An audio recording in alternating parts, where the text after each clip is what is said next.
JD 26 here, just appears in hobbies.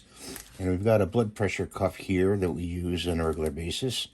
A pretty good one. I don't know what the model is. Does it say? But you can get it on Amazon, I'm sure.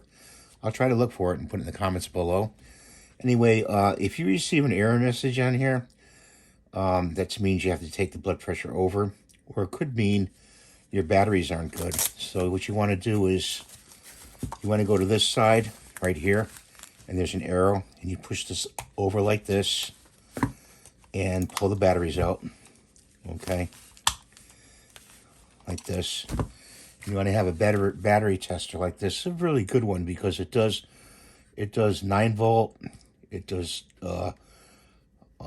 coin batteries and other batteries. So you just put it in here and see those. See, the batteries are fairly good still. Okay, you just test your batteries like that, and if you think it's an error, you're not getting the right readings. You're not getting the right readings, and it's kind of weak.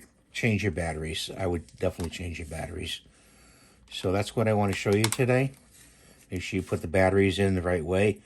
Always, the spring side is the flat side, and that's how you know how to put your batteries in. Always put the flat side of the battery with the spring, okay? Hope you guys are doing good today. I hope you have a great day. Thanks for watching. Bye for now.